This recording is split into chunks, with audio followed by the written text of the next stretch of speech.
We were talking about a class conversation earlier on, and we mentioned the fact that the student will be responding, saying something they want to say. You notice some error, some mistake, and you work on that problem. Right. What I think didn't come across was how contingent. Well, perhaps this did come across. This is totally contingent. What the student's error, you have no idea in advance what the student's error is going to be, and you will work with whatever error student that comes up. I had a class, for example, it was an evening class. It took place on Thursday evenings. And once they got into this, these people, it should be said, had 50 hours of English when we started.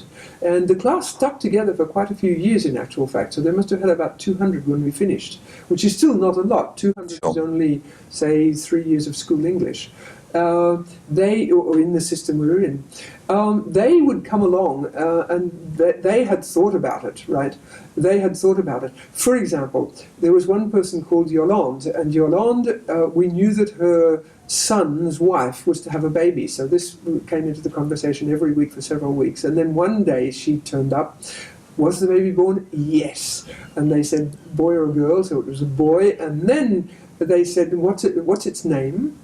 And her reply to that was, the baby, she had clearly looked this up and she toned it down, and the baby's name is the same as the name of a very famous sailor. Okay. So they were looking at the Olivier, because there's Olivier de Kersauzon, there's Eric, because there was Eric Tabarly, Alan, because there was Alain Collat, etc. So they guessed and guessed and guessed. And then finally they were all stuck. And so she laughed at this and she said, well, his name, this person had a servant whose name was a day of the week. All right, okay. And so the child's first name is Robinson. Okay. Robinson Crusoe. Okay. So this is what she did. And, I mean, she had spent quite a lot of time cooking this up. Yes. She had spent a lot of time. She came to class with the idea that this is what we would talk about. Another time, somebody came into the class and they said, I heard a nightingale coming to class. And so somebody else said, but it's too early for nightingales, it must have been a blackbird. And somebody else said, oh, the blackbirds sing. So we had a long conversation about blackbirds, for example. Now, I had no control over this at all. If they got stuck with their vocabulary, they didn't know. The person had heard this nightingale, and he used the French word rossignol, which I was able to translate for him. I gave him the word nightingale. And then after that, that's my job. My job is to make sure that the conversation can roll on. Yes.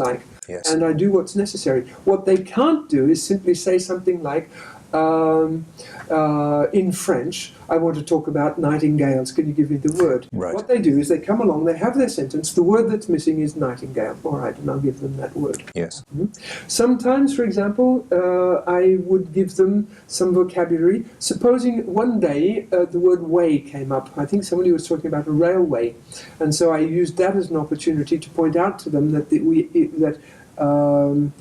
you could also have a runway and you could have a subway. Sure. This would give them some idea of the idea. The generative notion of vocabulary, yes. Another time I remember with that class, the word lane came up.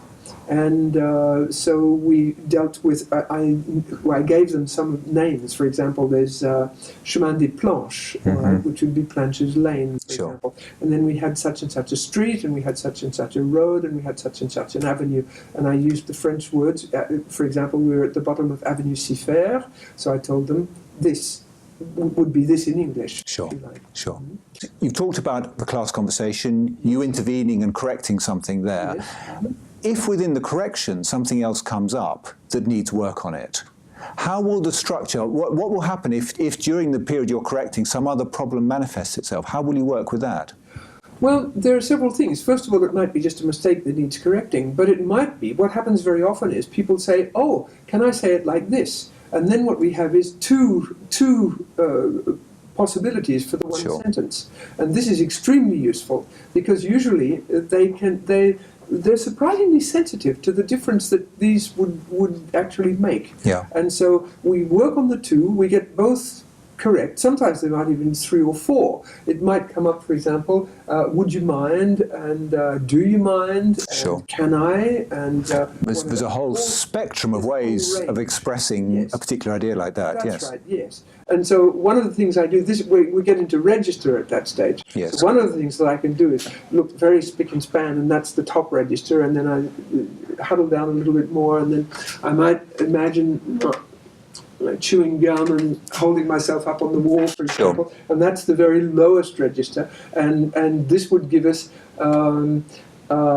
different levels of English, if you like, and Yes. we could work through those. This is another thing that I introduced very early, that people can, that this kind of thing exists. Well, one of the dimensions of language, and again, it's very important in terms of expression, is what register you're working with, yes. What Yeah. register you're in. Yeah. And when I teach French, that's very, very important, Yes. because there are all sorts. French has, the registers are much more clearly marked in French than they are in English. Sure. And so when I teach French, that is a really very important thing to do.